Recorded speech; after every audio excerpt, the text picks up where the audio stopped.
It's 7:01. This is the August 25th Newcastle Select Board meeting on to order.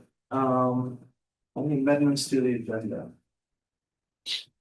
Okay, hearing none.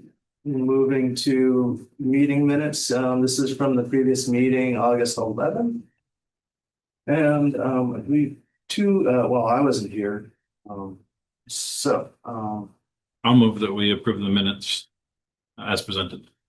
I'll second that. Okay, those that were here, all those in favor? Okay, that's 4, my abstention because I wasn't present. And that motion passes.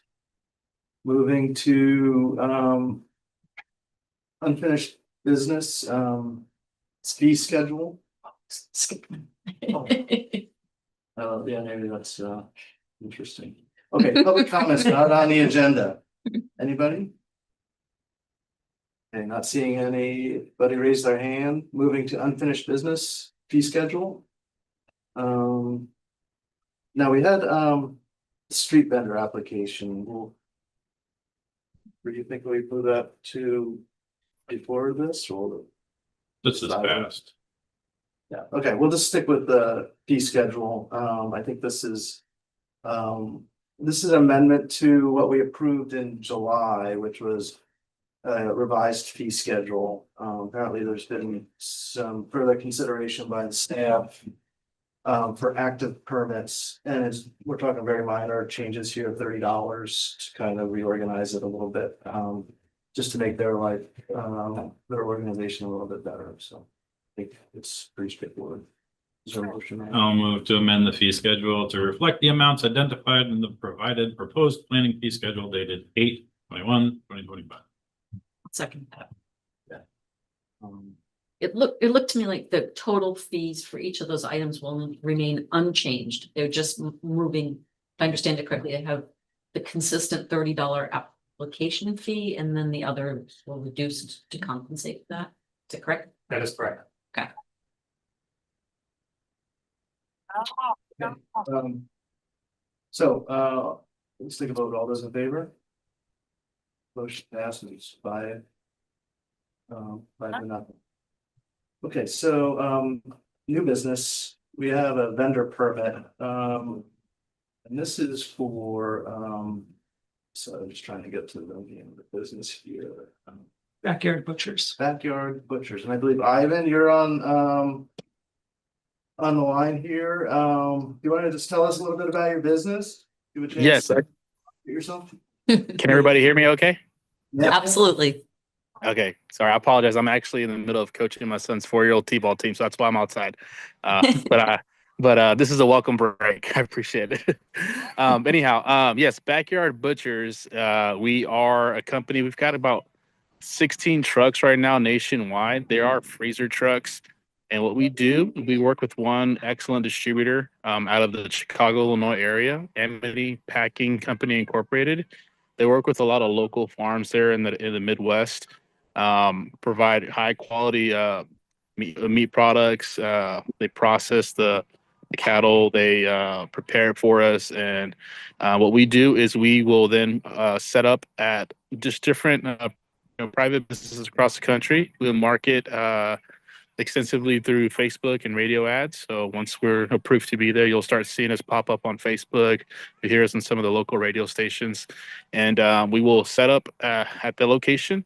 I think it's Louis Doe there in Newcastle for about a week or so, and we will sell these frozen and prepackaged meat products. We're able to offer them these high quality meat products at discounted rates.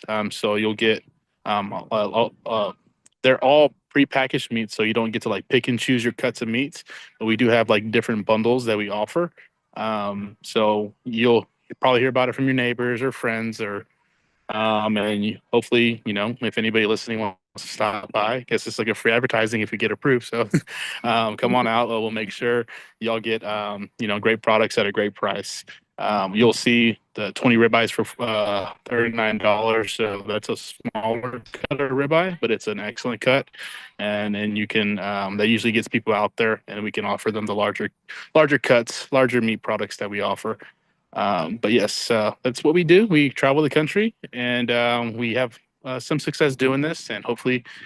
So we had to work with Department of Ag there in Maine to get 3 trucks licensed.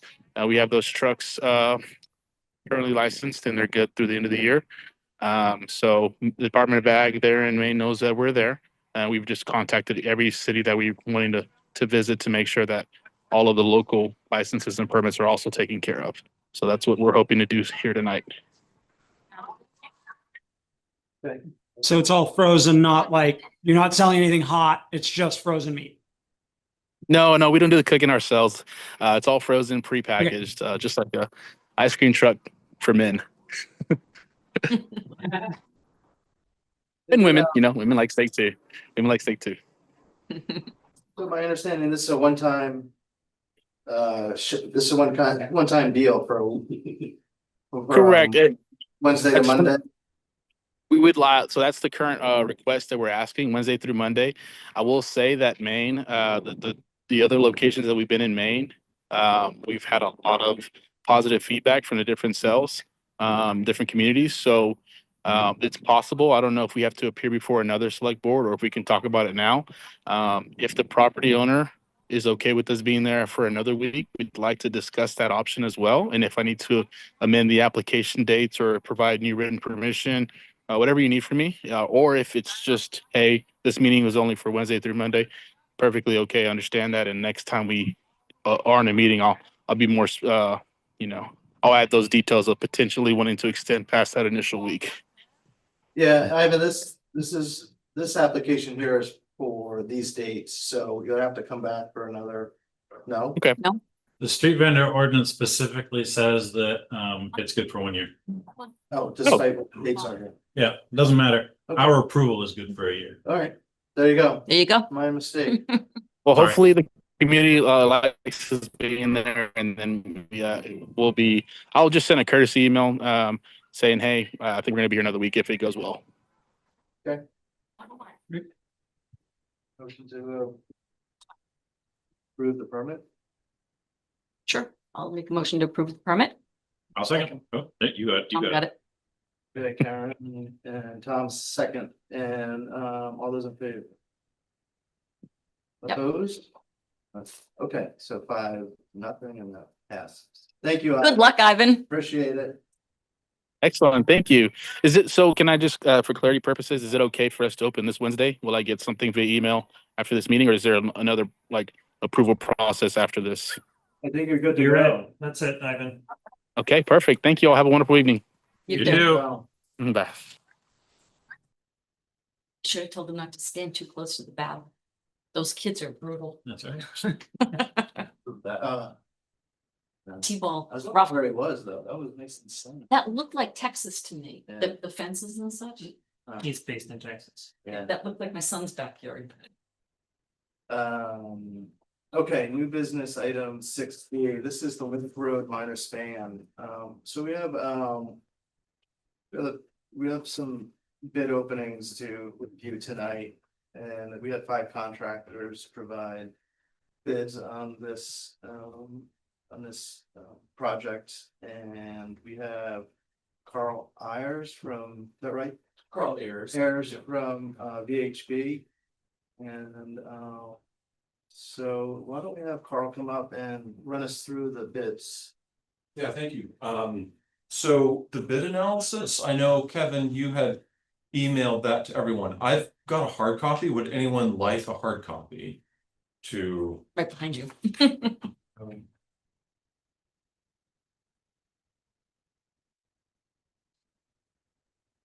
It's a lot of little numbers. It is. And if you can read them all, that's impressive.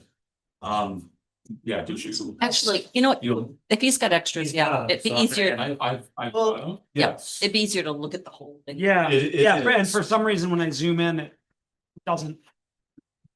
Why he printed them out? Doesn't come. I don't Yeah, know, no, this is you're great. young, you might be last. So, yeah, I don't, you know, there's a lot of data here, and so, you know, if you need a magnifying glass or something, I understand.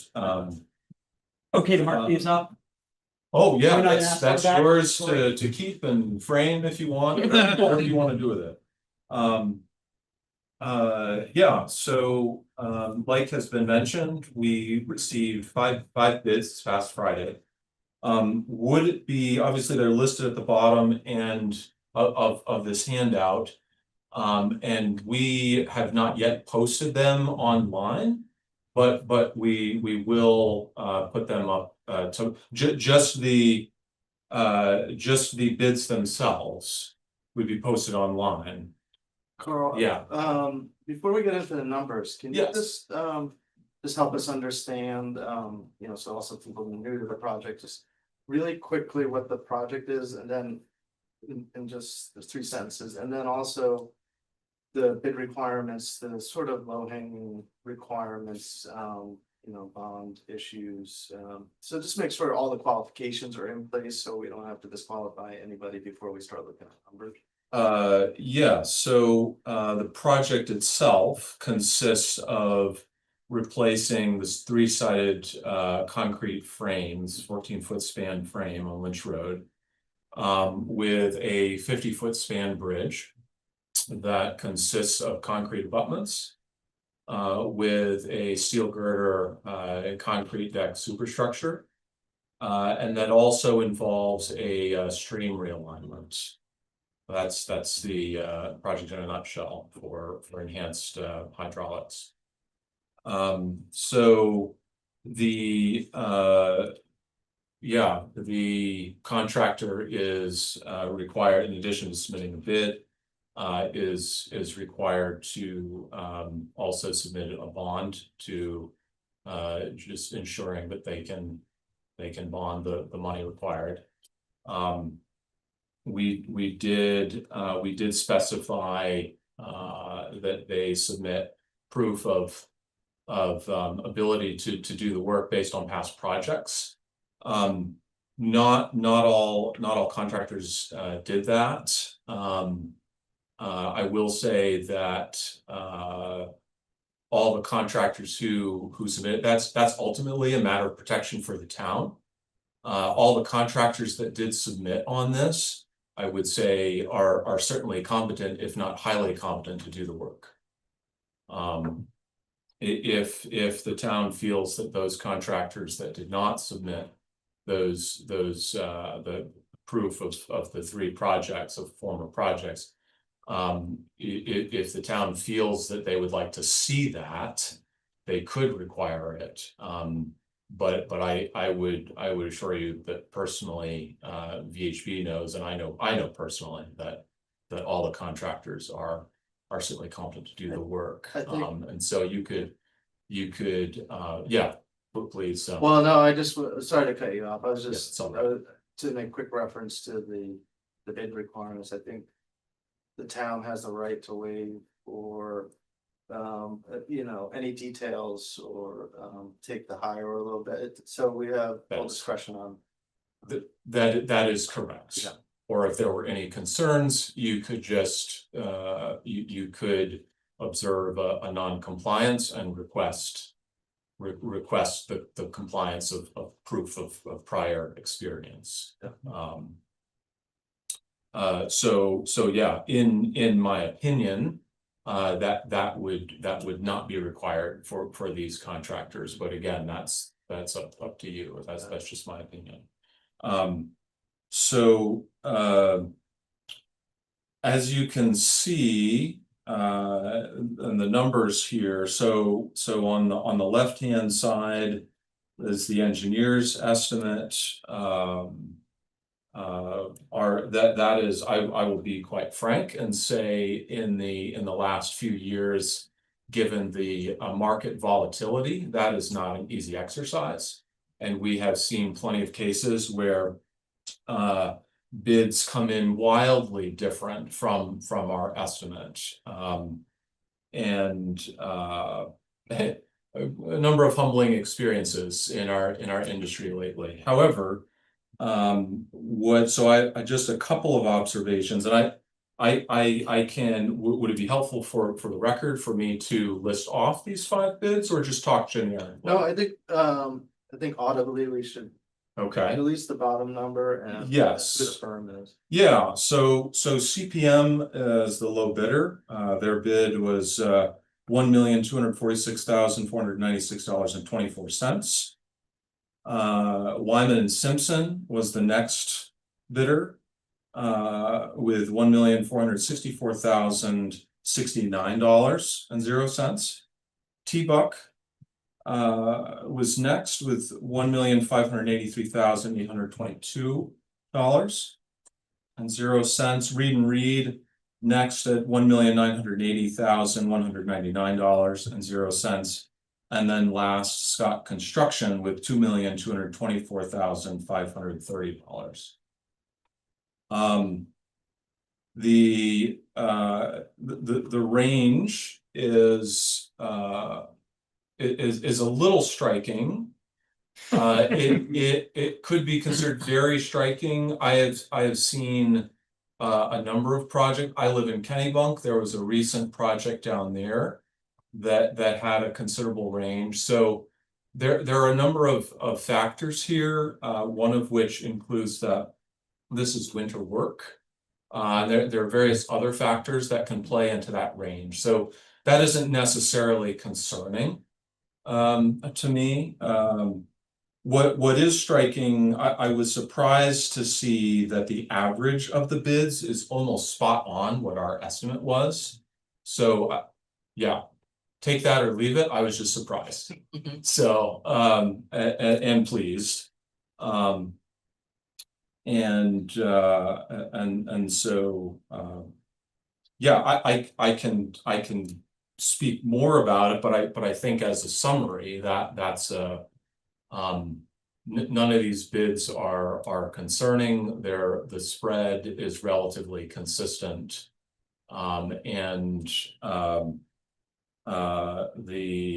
obviously the low bid is a little bit striking, but yeah, there are a number of factors, again, including winter work, full closure, various other things that who knows? It's anybody's guess, but it is what it is. So is there anything in your analysis of all these numbers that you want to draw our attention to, or you think stands out, or have any particular importance, or not?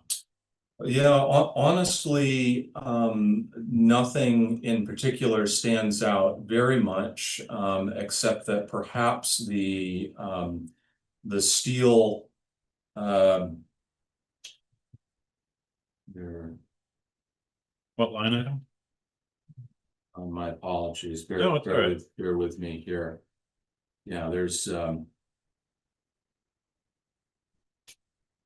yeah, so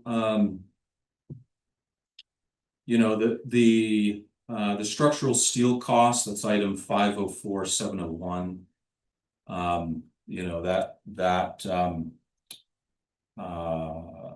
is likely, the fact that it came in under our cost would probably be a seasonal factor here. Oftentimes steel will take a dip in the winter time, and then you'll start to see it pick up a bit in the spring. Yeah,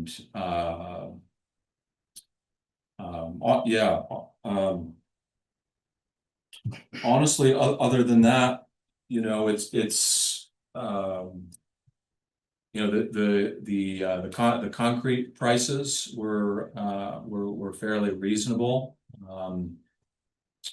That's one item that we like to take a look at, is what, you know, that cost is an in place cost, essentially, not just the material and the labor.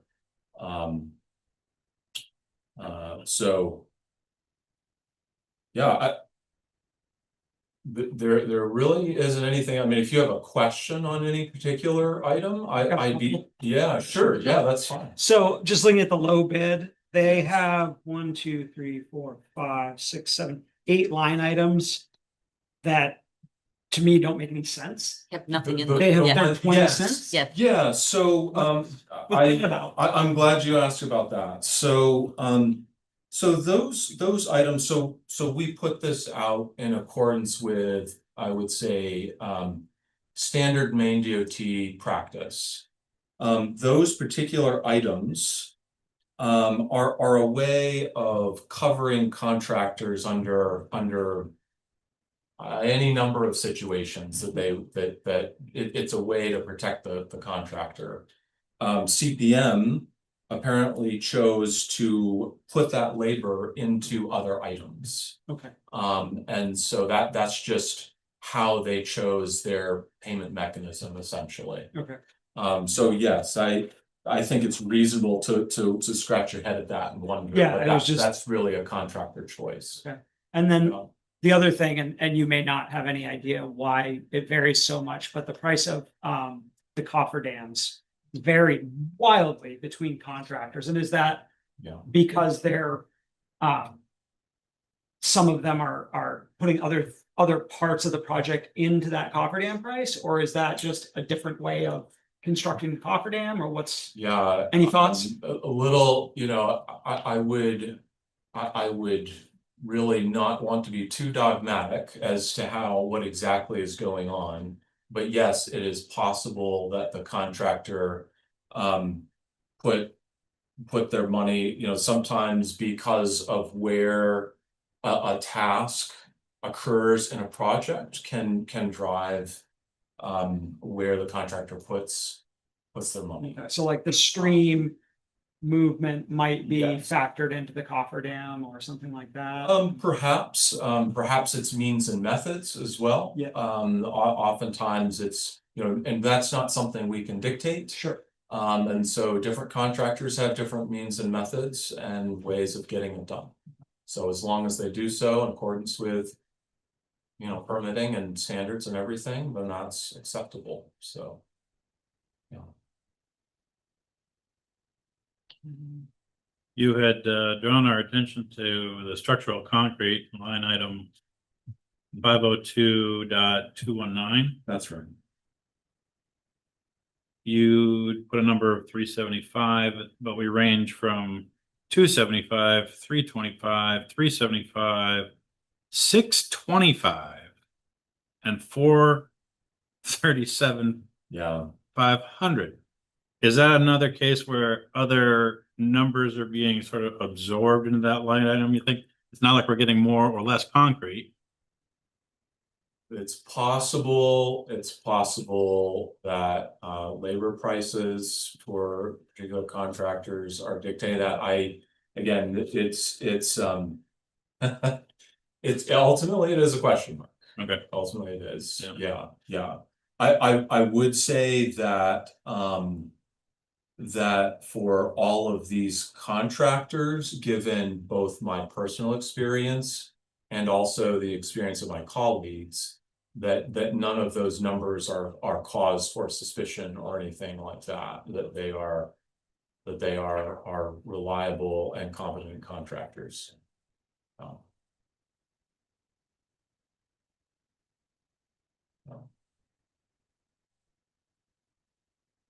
Yeah, Can you just comment a little bit about the firms, your familiarity with the firms just in general, like CPM, is this firm, I did a quick review on, the websites, kind of got an idea. Some are out of state, some are regional, some are main, local. Just want to get your sort of idea. Yeah, well, CPM, Wyman and Simpson, T-Buck and Reed have a long history of respectively, and in their different ways, have a long history of doing work of this kind. Scott Construction is a bit newer. I have a colleague who has a more intimate understanding of them than I can speak to. I personally have worked with CPM and Reed, T-Buck on a few projects. Yeah, they do a lot of work for Maine DOT. Wyman and Simpson, Reed has done work in the state for 100 years. So they are all of these contractors are well known to the DOT folk and have done, yeah, they've done a lot of work in this state over the years. And this sort of a project would be bread, their standard like bread and butter for that. So, yeah. Did that answer your question? Yeah, that was it. Or- Just okay. wanted an overview. Yeah, I mean, projects that like people have seen in the area for various, companies like Reed did the Route 1 Yeah. Woolwich Bridge. T-Buck did the Route 90 in Warren. I don't know if you guys Oh, yeah. go up Route 90, that bridge That's span right. replacement. That's right. Wyman and Simpson right now, I just saw on 95, they're doing some overpass work there. They're doing some overpass work. CPM was recently awarded exit 15 over 295. Yeah. So I feel like I've seen them somewhere, but I can't. I am not, yeah, again, they're a bit newer, but they have been around a little bit. So yeah, I have a colleague who has a more intimate awareness of all the comings and goings of the contracting community. And he trusts Scott as well. So yeah, knows stuff. So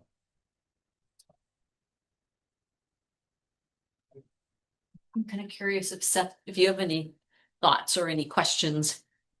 I know you just got the information.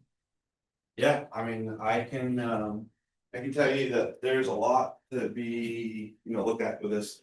I wasn't involved in any project, never saw any of the plans, never asked anything, board never asked any opinions, so. I mean, I can't, but I can tell you that this bid numbers here, I realize he has his take, but if you're gonna use these bid numbers here, I would analyze this bid number where you're gonna get caught. What do you mean? All these bid numbers are used to charge you any extras that come as change orders as well. Okay, so when you use your unit items, if there's a change order halfway through, these are the items that these are the prices that you're gonna pay. These are also the prices you're gonna pay when you ask for additional. So Rufus, to your point, if I'm gonna hear and I have a contractor that bids a penny, then I guess I'd be having him ditch all of Lynch Road. Right. I'm dead serious. Yeah. Because these are the formal within the scope, you know what I'm saying? So Yeah. if you're gonna have them come back, or if you see something that develops in the project that needs to go, or they're gonna charge you a change order associated with it, those are the unit prices that you should be paying associated with that. Now, I personally would draw, I mean, there are some things in here that I would personally be like, whoa, wait a minute a second. I know that from our review of doing this internally, there was a lot of discrepancy in the cofferdams. Yeah. Because there are some people here that don't understand or did not review the geotech report in full. And there's going to be some serious questions that come as a result of that geotech, because the geotech was very, very specific to the soil conditions on where they were. And if they don't acknowledge that and then come back and hit you with a change order, you could be looking at some substantial changes. So these guys need to really do some due diligence that they understand that, because it was very, very, very clear that some sort of reinforced sheet pile or something for your geotech, especially in the footings, was required as a result of the soil conditions there. And I know that we got a lot of questions about that particular question, so I would draw some severe consideration to those particular line items there. I think there's line items in here that we could do much cheaper. Quite frankly, under your maintenance stuff. I mean, I wouldn't pay $1,200 to get rid of a tree. So, there are some things in here that I think that we can prep for that would save you some money overall before you get there. That would kind of help. CPM currently is doing a bridge down in Bristol. They're the ones on the little Round Pond Road. Okay, they're a very, very reputable company. They do a good job. Wyman Simpson's top notch. T-Beck, Scott out of Scott Construction's out of Lewiston, Auburn area, so we don't see them a lot down here. But they've done some pretty considerable sized projects. They're kind of new to the bridge construction world, but I don't think any of these guys are gonna get hurt by any of them as far as their ability to pull off the work. I know there was a lot of concern about the timing of the year. To Ben's point about the concrete, I would be very, very cautious to make sure that they have definitely included all of the heating and that they're not gonna come back at you because there's a fair amount of work associated with keeping that concrete right Mhm. through the winter months, and that's a large part of it. The other thing is, do you have oversight bid in this? It's we are under contract for that. So that's in addition to this. Hmm. Do you know what's the cost for that? Or what's the scope associated with it, do you know? I'm estimating that, we probably have close to $400,000 of additional expenses tied to all the design work that's been done to date. As well as that, so if you, let's. For conversation's sake, just take the 1.2 and tack on another 400,000. Mhm. That's, I think, what this project is ultimately gonna Total cost. project, yeah. And we will, assuming mitigation comes in through FEMA, that'll put us up to 90% of that. So we would be on the hook for 140,000 town. I'm sorry, 160,000. It's my today's estimate. Now, if there are change orders that come in related to this, drives up part of the project cost, but if the approved replacing kind plus mitigation from FEMA is what I think it will be at the 1.8, be okay. Anything above that becomes a risk. So the other consideration that you have is this gonna be over the winter. We're gonna close the road down, I'm assuming. What are we gonna do about plowing? Where you can turn around. How are we gonna forecast that? Where that interfaces comes through. The other issue is rather, we can come back through Edgecombe, obviously. But. It's different for sure, for those people that are living on that side. So the road's closed down for how long is? It's gotta be at least. Length of the project. At least, Yeah. yeah, it's pretty much October, I mean, essentially when the contract gets started, presumably will be October timeframe or late September. And then, due to the paving operations, we said July is when they needed to reopen. So, Yeah, so that's a good tough project. 8 months yes, yeah, or 9 months. yeah. There's no way around it too. There's no way to get a temporary bypass through there. You have to close this road. There's no way about it.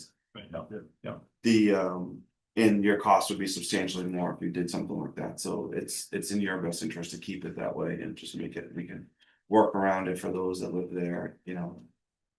It's the only way to do it.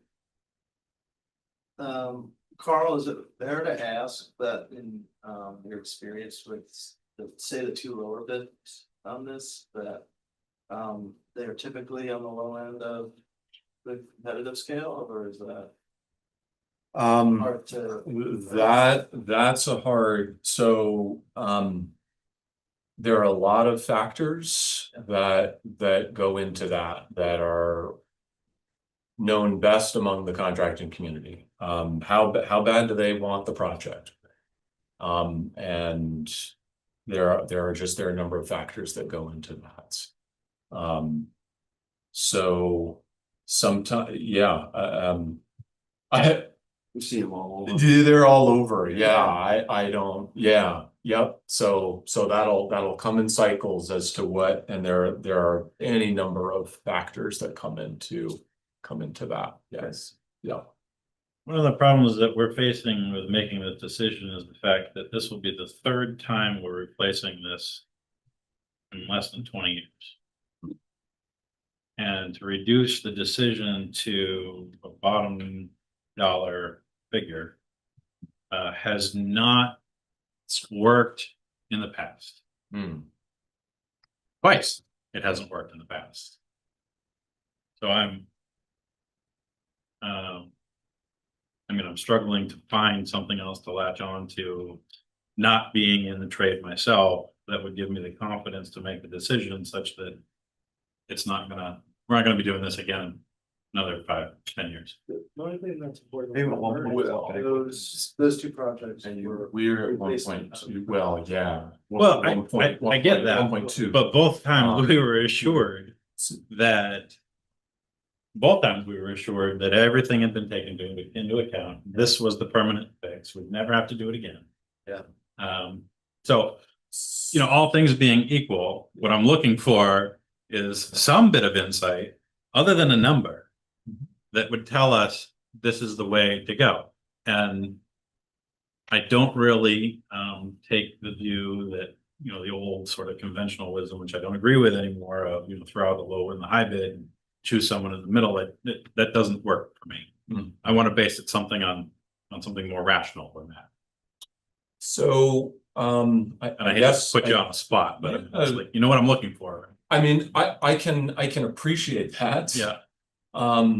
That is quite frankly why we were hired to do all of the preliminary analysis that we did to find the right solution. And part of it is a change in conditions, right? That there used to be a lake just downstream of this with a certain set of hydraulic conditions, right? That feature changes, and now that changes the situation at this site here.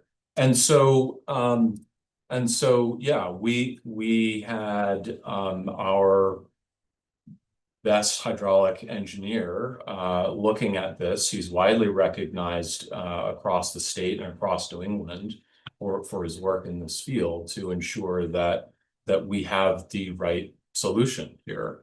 And so I will say when we entered into this whole process, that very point had us pretty much in the same situation. This has happened twice. This shouldn't happen again. And so the entire design was based on that. At the end of the day, it comes down to the contractor's ability to execute the work as we have laid out in the contract. And I would say that we have a good, we've got pretty much have a wealth of contractors here who are competent to do the work. And I would say, just as I would agree exactly as Seth laid out, all these contractors are highly competent to do so. Yeah. Two questions about that. Yeah. The first one is, the first time the bridge, and unfortunately I've been on this board long enough to have survived through all of this. The first one, when it went in, they hadn't accounted for the proper amount of hydrology like you spoke of. And it washed out because of flooding from the lake or pond or whatever you call it. This time it washed out from the other side, the upland side. And so what I hear you saying is your hydrology expert has taken all of that into account. That's right. That report was done for this board prior to you coming back on. There is a full report that shows this board met with the VHB staff and reviewed it to make the decision that the bridge was the next best option to solve this problem. Yeah. So that worried about the design, it's more about just picking a firm to. That's great. And so that takes me to my next question, which is, sorry. I got something for you. So frame your mind in a little bit different viewpoint, okay? The engineers, we've all heard this, right? And nobody has seen the water come over that bridge like we've seen it. I've seen the water come up over the top of that bridge. Yeah. There's no hydrology report that shows that is really going to be possible. But when we get 6.5 inches in 45 minutes, yeah. right, which was supposed to be 100-year, never going to happen, right? And we saw it. So I completely get you, but nobody has designed this at all to be 7.5 feet below the elevation of the existing stream bed with your footer. And that's where this is going. Okay, So we're pinning this all the way down underneath that. So no matter how much flushing you're gonna go, the only reason that this box culvert failed was just because it got underneath the footer, Mhm. which in part was because we didn't have a lot of oversight over there when that was put in. Mhm. Because if it was installed a little bit differently, that shouldn't have happened. This time you got oversight and you got a different spec. And on top of that, the biggest difference between this and anything else that we've done is that the stream widths have changed. He's designed this one to 1.2. So before, where they were able to get away with something that's a little bit tighter, now we've taken that span, and not only are we widening out, but the volume of that is increased dramatically. So we shouldn't get that flush. Well, and the elevation increased substantially as well. Correct. If we get something that washes out and undermines the footer on this, then we've got a much bigger problems because we're going substantially greater than what we're on bottom. The other side is if you look at the footings that they have proposed for this Mhm. compared to what we have for existing footing, Mhm. I mean, night and day difference. I mean, you've got feet worth of backside on your footings coming back that the walls are resting on. Your wing walls are holding this in. So we're looking at a design that we've never seen before over there that would, I mean, I have no doubt that this will take some water. You should feel very comfortable that where we're going with this is something that we don't have anything like this. The bridge out on South Iron Neck Road Mhm. is even a different design because that's micro land beams that are driven in pile that are driven in and they're capped and put on the top. So this design is of a completely different design than even that one out there. Mhm. And you see what that one takes from movement with the tides in and out every day. Yeah. And we've had very little problems with the settling on that outside this. This will take it all day long without a doubt, no problem. Cool. Well said. So, do you have a recommendation? I mean, again, like I've said, I trust all these contractors. I do recommend the low bidder CPM. So, I think you'll get, just as good a quality of a product with any of the contractors. So, I mean, we gotta keep in mind too, we hired a reputable, well-respected firm. And they spend a lot of money on their contract documents, so. At the end of the day, it's like any other contract. It's, all of the geological information is in the bid documents, it's all there. If there's any unforeseens, I don't know, I mean. Carl, what would be like, what would be an unforeseen in this situation? Is there any way to hypothesize it? So there's always risk when you're dealing with bedrock. You take borings, you do your best, you hire a good geotechnical engineer who knows the lay of the land in general and has seen it before. But there's always risk when you're on bedrock. That's just the way it is. And you got 2 points, right? 2 little holes in the ground. Well, what's it doing, right? So we do our best to reasonably and conservatively estimate what are you getting into there. And sometimes it works out for the better, sometimes it's kind of painful. In this case, because of the bedrock outcroppings that are visible, there's less, I dare say, and of course I even hate to say this, but there's less risk because you can go out there and just kind of see where it is. Now, does that mean that in the middle of it, in some special place, it doesn't dip way down 20 feet?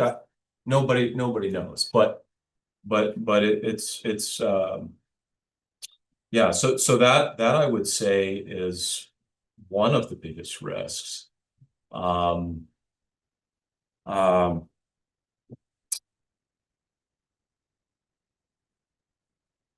Think through the elements of the project here because one of the so one of the questions that came up at the pre-bid meeting was tariffs. So technically that is a risk.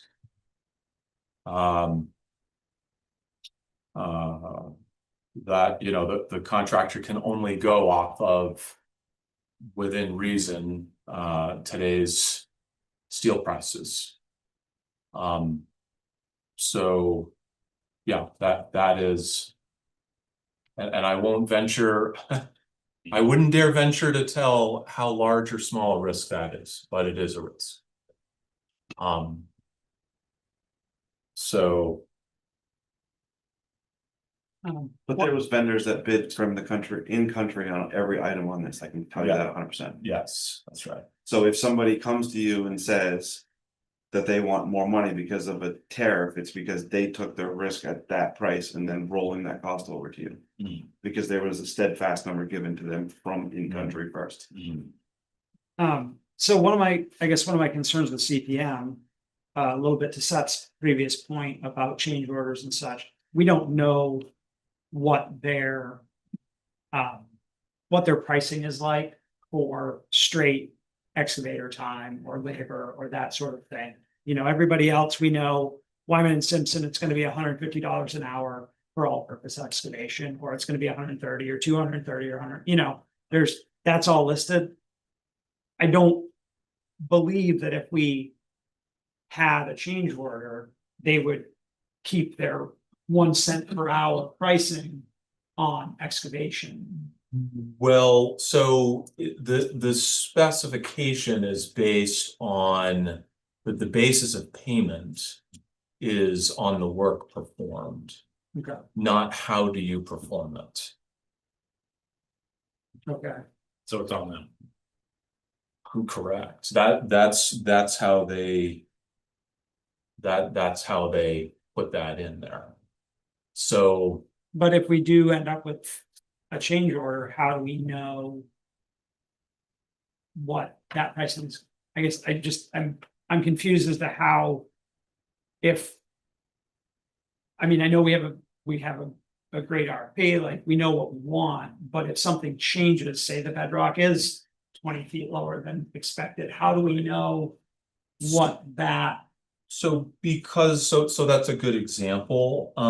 So because that's a cubic yard item, right? Someone can go out into the real world on site and estimate how much material have you removed, how much bedrock. Right. And the contractor could say, well, I pick a number. I actually pulled out 1,000 yards. But Seth can go over there and be like, I'm gonna take this measurement and this measurement. It's not 1,000 yards. It's 250 yards. That's the basis of payment. Okay, Is that someone is able to, in the units where there are not lump sum items, that someone is able, that someone physically measures that quantity. And however they got that quantity out is up to them, means and methods. In the lump sum items, that is the LS, that is purely, has the work been performed? And they get paid on that basis of either has it been done. Again, it depends on the item, but it's all in the main DOT spec book. Has that work been performed, or has this work been 50% performed? And so we'll pay 50% at this time. Again, that is all in the nuances of the spec book, but it is observable based on has been done, not how is it done. It's 110% bid tag. yeah, 110%. Yes, that's right. fair enough. That's right. Yeah. That's all it is, because they could get burned on other things 100%. The resident says, hey, I really want you to go over there and move that rock, and it's not in the bid and whatever. Yes. I'll pay you an hour worth of excavator time, they're gonna get paid a penny. Right. So, you know, Have we done this before? We have absolutely done this before, because when you look at all this and they put in here and they have cones, drums, and type 3 barricades, right? Those are all penny, because how many cones are really gonna use on a road closure?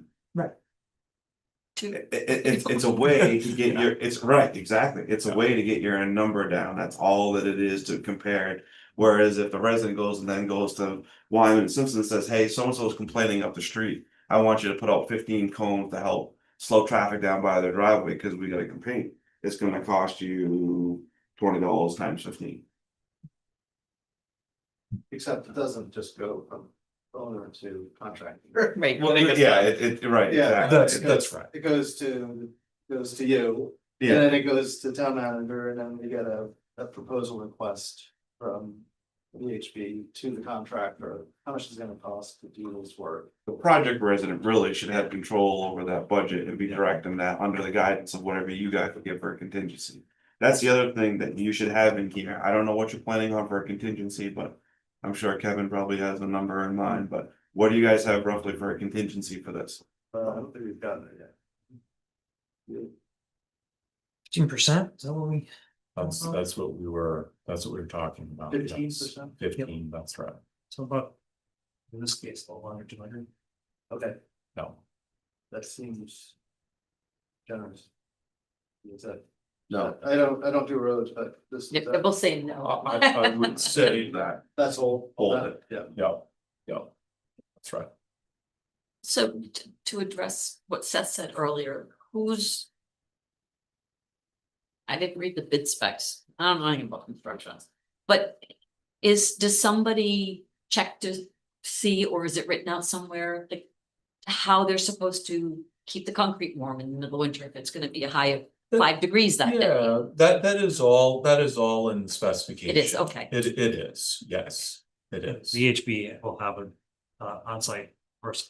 Okay. We'll have a person who visits and make sure that things are being performed. We work with the contractor to understand their schedule. When they're going to be doing things, and yeah, we were not, given the nature of this project, we were not intending to have someone permanently on site for the entire duration of the project. I don't think that would be the best use of time and money, but we work with the contractor to see, okay, when are you doing what? And then we will plan accordingly to ensure the quality of the work. Generally, that comes down to kind of what, once a week, once every other week? Yeah, I think we budgeted on once a week. Okay. Yeah. Yep. It would not be any more infrequent than once every other week.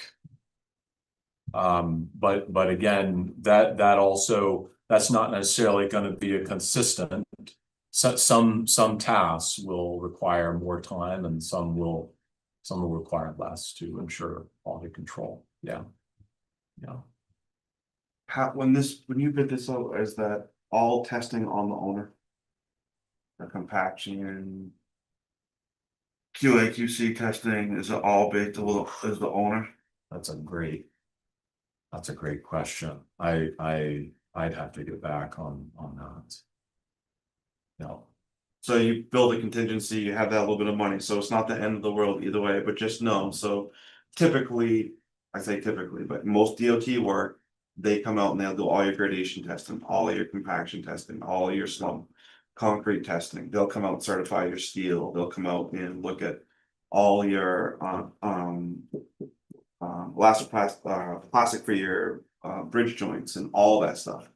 DOT will, but that's all at their cost. So a lot of times these jobs are typically the owner bornes the cost of the QA/QC testing when they come there to make sure, because it's there to protect you. Therefore, if you get a failing result, you can then go back on the contractor and say, hey, look, this is the deal. So if you have, I don't know if your contingency covers what portion of that covers your testing or not, but just know that some of that may pull away from that so that it may lower your contingency overall. But I would highly recommend that you have, which I'm sure these guys do a pretty good job of that they have built in there, but the more that you pull that, it's gonna give you some good information to have. Mhm.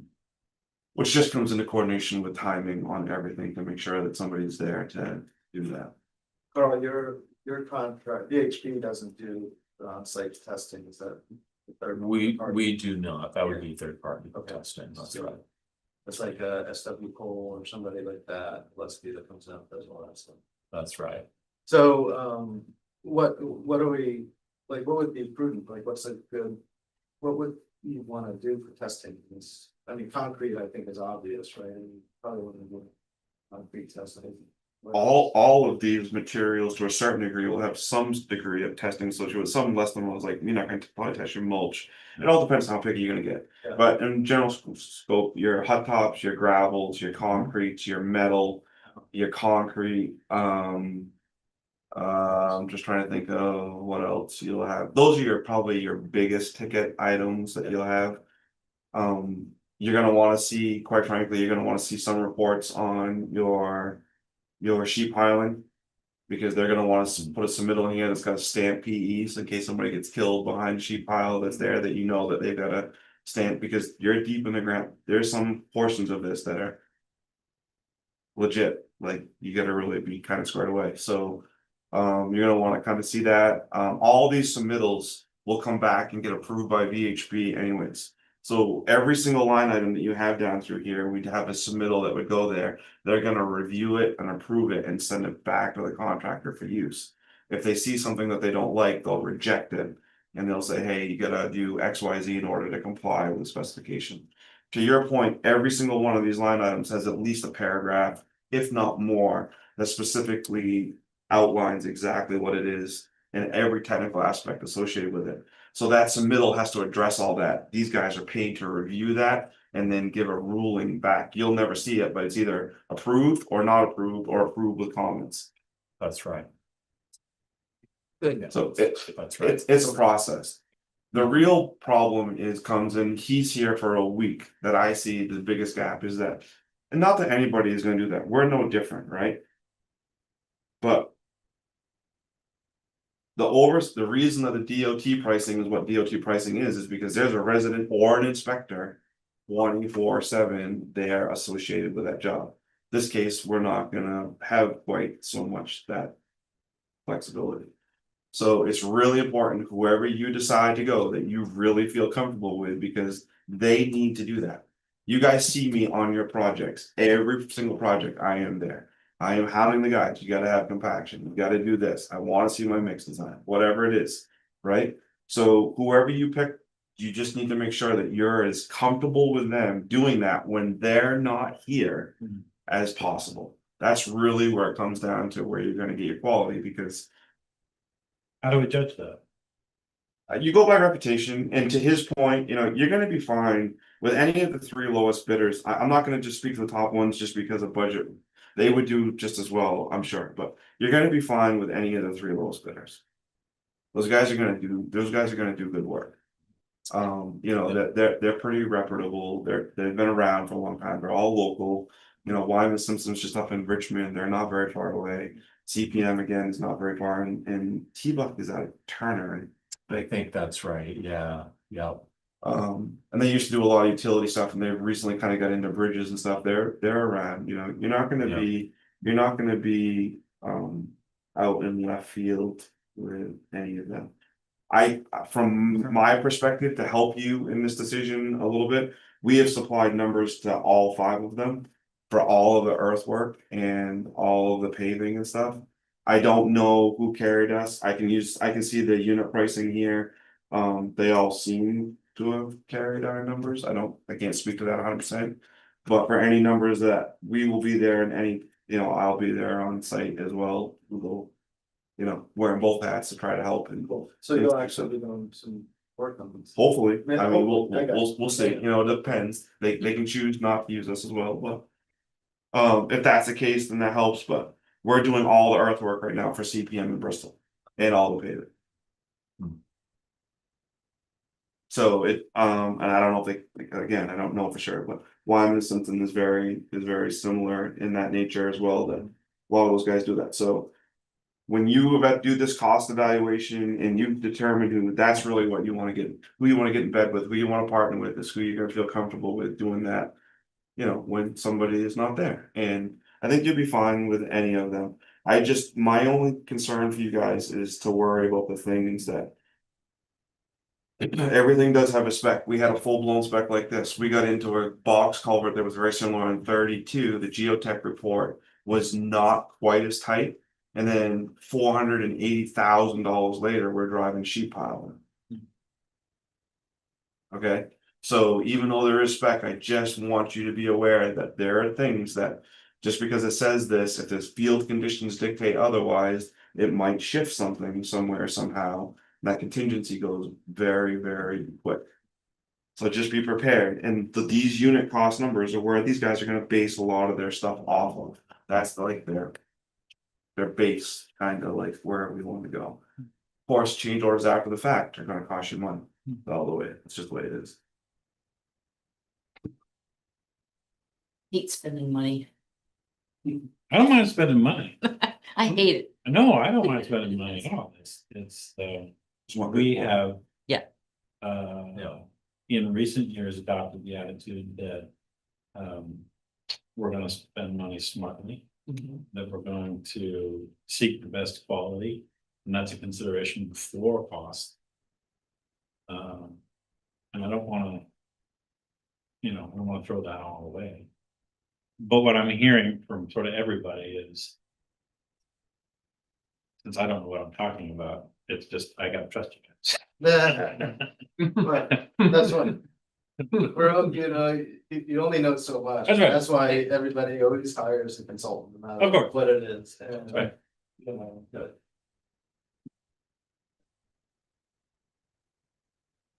What do we need to do? well, we need to pick somebody. That's what. our- Select your contractor. If you're Okay. not ready to do that tonight, The only thing could that potentially.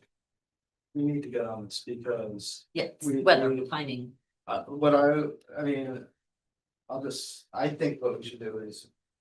Pick somebody on this sheet. And then the next meeting, I think as you propose, we figure out the money so that. On this thing.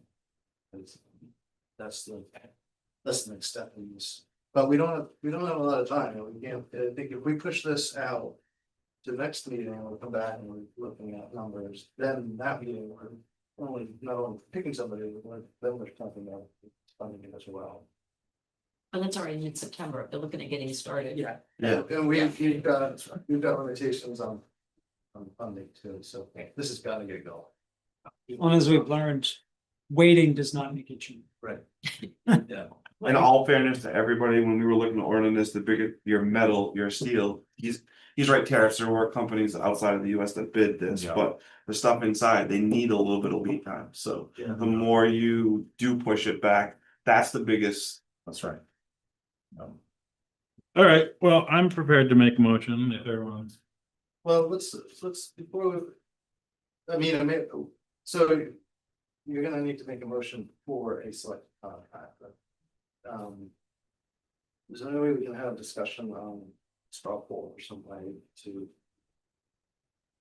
Well, I mean, the motion? the official way to do it is make a motion about a contract. If it doesn't get seconded, somebody else. If I make a motion for a contractor and somebody seconded it, we discuss it, we vote on it, it could still go down, and then we have to make a motion for another contractor. I mean, That would be the way to approach it. thank you. Yeah. I mean, I get what you're saying, but I think we just kind Okay, of buckle up. go for it. I will make a motion to select CPM as the contractor for the mill bridge replacement. And authorize the town manager to sign the contract. Further discussion? Selection of the top. I mean, they're the obvious low bid.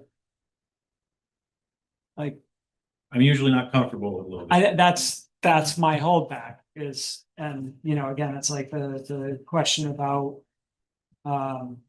Did they actually take into account what is needed for the copper dam, as they are considerably lower. They are the lowest on that that line item. And I don't, you know, But they're in line with what the they engineer, are in line with what the engineers, so. Yeah. Are we comfortable with that? Are they gonna, is there gonna be some unforeseen?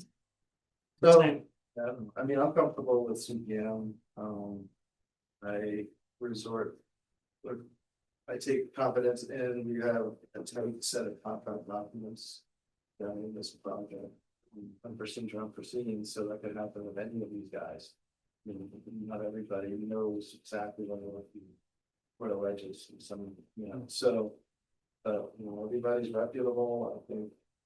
The consultant, he's got an opinion on this too.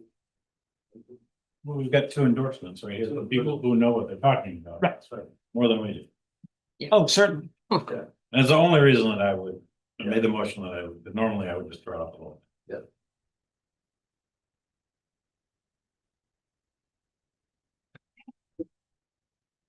Yeah, I think, right, if the people that we're paying to tell us, Gotta trust someone, right? you gotta trust someone. So, he doesn't look shit. no, he doesn't. All right, anybody else, so comments, discussion points, no? Town manager, do you have an opinion, or do you just wanna? I think everything that needs to be said has been said about this. Okay. I think the recommended motion is a decent one to go with. Okay. All right, let's take a vote. All those in favor of CPM? Okay, the motion passes 5-0, so. I'm gonna follow that up by making another motion to schedule a special town meeting for October 13th. At the request of the town manager. May I request that you move it to the 14th because the 13th is all. I'll amend my motion to for the 14th of October. Second that. All those in favor? Great. Motion passes 5-0. Okay, So that will be on the special town, I'll look to bring some solutions to you next meeting for how we pay for this. And then you'll have a warrant to vote on at the second meeting in September. So that on October 14th, we can special town meeting to do that thing, so we can have access to the resources. so our select board meeting is also moving to the 14th then. Yes, Okay. which would have been done already as part of what your bylaws say. When a holiday falls on a Monday. Right. Right.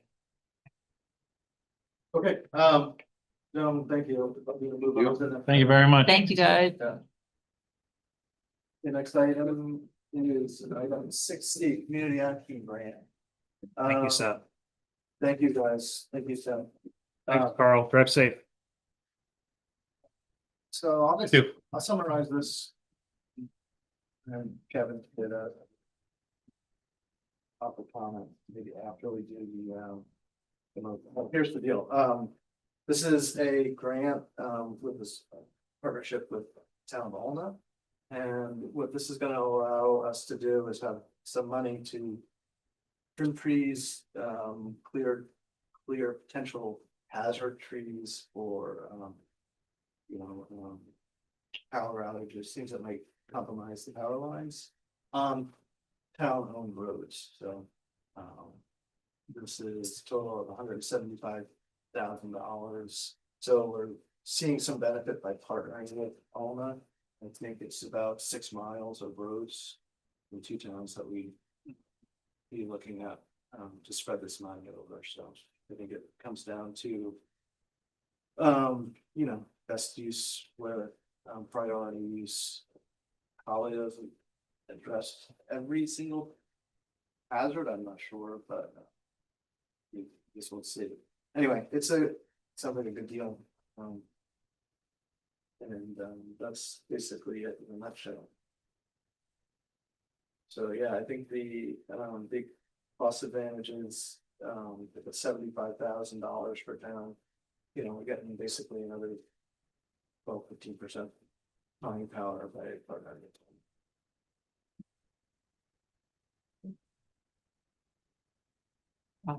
Try to make a motion to support the manager's letter for the community action grant to address electrical grid resilience and vegetative management. Second, but who came up with the name Leaf the Lights On? I knew you did. I knew you did. I had a couple other good ones, but the Lincoln County Regional Planning Commission staff decided that this was, Did they rate Those you are good. in? well, they had other better ones, but some of them wouldn't necessarily win over the grant reviewers. God. I had um uh branches out. Oh man, I'm sorry. I can't recall what it was. I read this, Leaf the Lights On. Oh. Vegetative management for a more resilient grid. And I probably spent 2 minutes trying to find the hidden acronym. Because I was convinced you did it to me.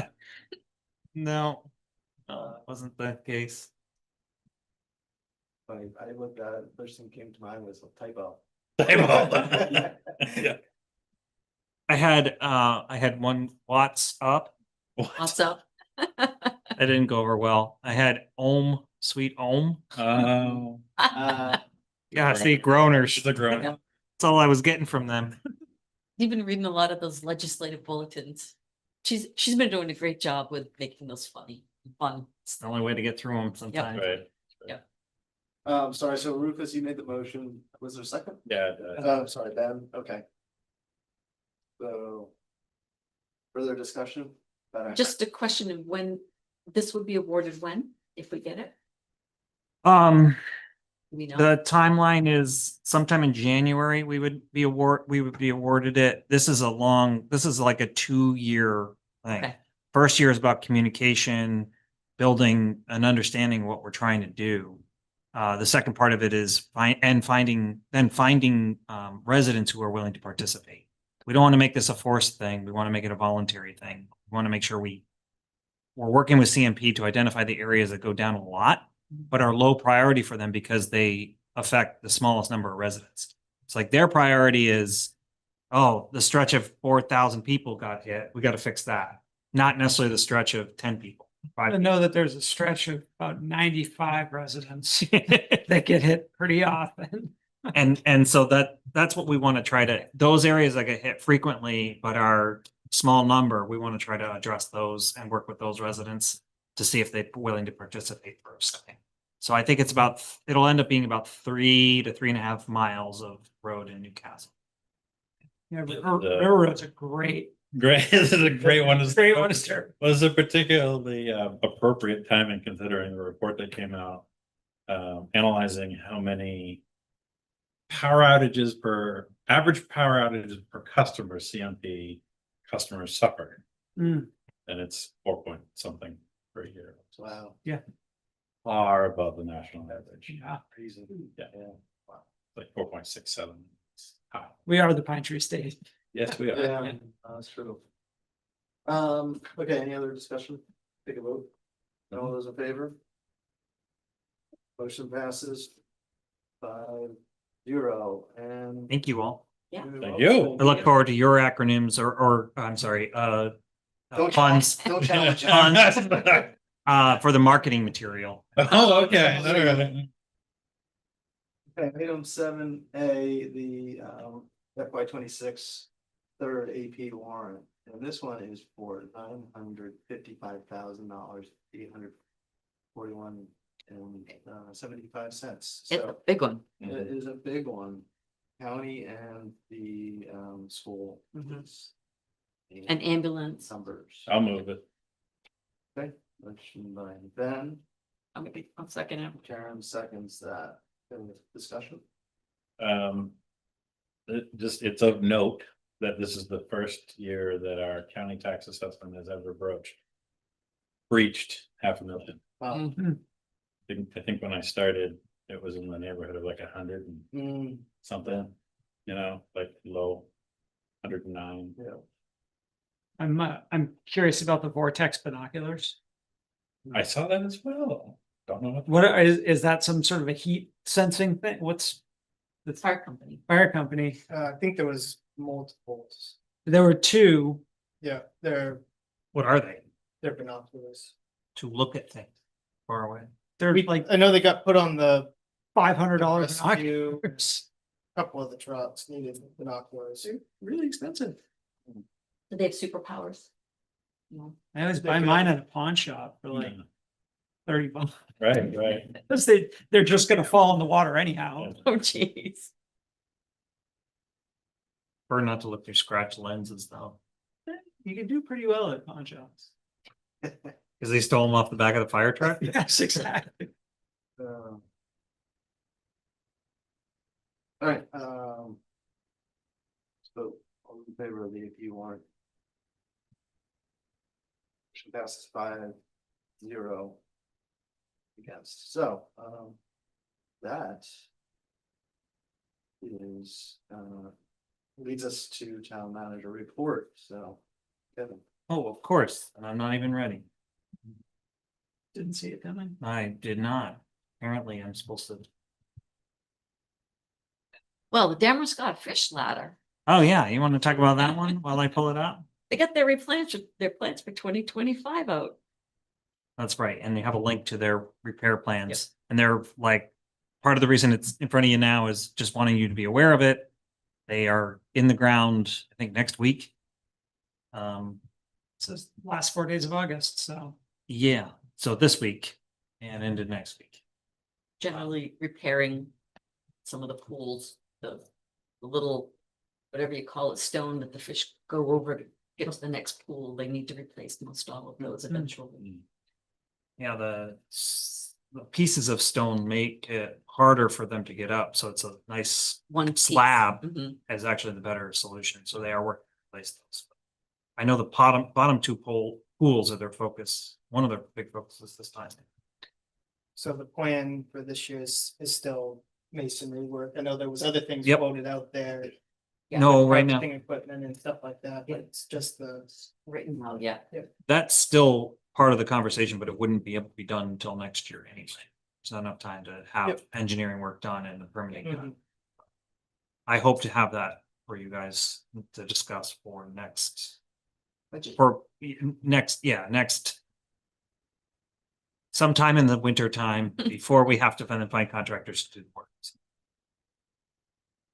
Another item we received, I had submitted a request to receive some equipment through the Maine broadband. We have a coastal Maine regional broadband organization that had some funding through the state for additional resources. We received an owl along, not just, not housing a bird in the office or anything. It's a meeting device that can look at it, has a camera, multiple cameras, can look around 360. My intent was to say, how do I make sure I record some of the committee meetings that are happening? We were using it a bunch. Damascus received two of those. We used it for our public works working group. It's a pretty great little product. Has like 8 microphones pointed, so it collects everything around the room. Not- No, not a megaphone, Oh. a microphone. I think big phones would be fun, but It would be, but I think it'll be useful for meetings off-site. Other, even staff meetings we want to record. So what's it record to right under the laptop? I can record to the laptop, it can record to, I can make YouTube. We have a YouTube channel, Mhm. put them to our YouTube channel and make those accessible through our website. Great. Is that, would it go to the YouTube channel? Is it after the meeting concludes, like as a recording, or is it like as it happens live? Either way, I prefer to record it and then put it up later.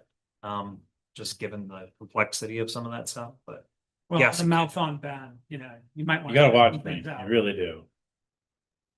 It leaps. Does it automatically beep? no, that's why I wouldn't want to record it and post it later. Challenge. I do not. accepted. Do not need FCC bringing down my name. All right, cool. So that's an exciting thing. They do have some additional funds, so I'm approaching some additional equipment for the office. If I can. So, I'll take free equipment if I can get it. Yeah. Housing infrastructure project.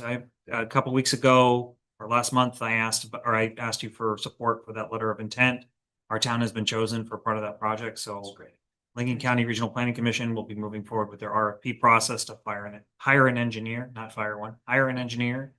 To look at some expansions of sewer and water in part of Newcastle. Potentially.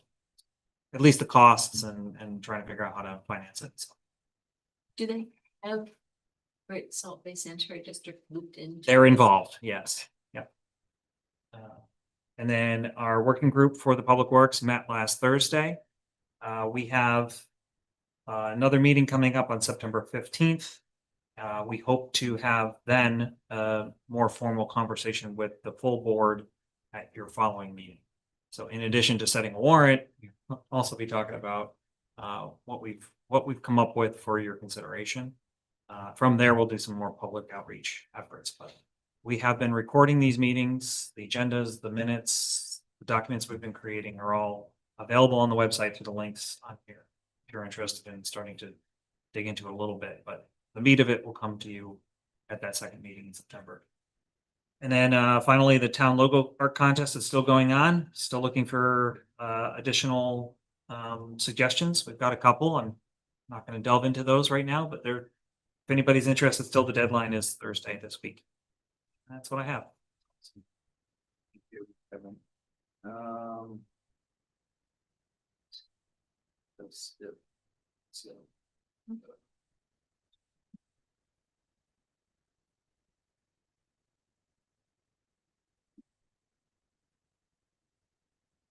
Okay, that's all, folks. So, without, exception, select board meeting adjourned at 8:22 p.m. Yeah, great. Thank you.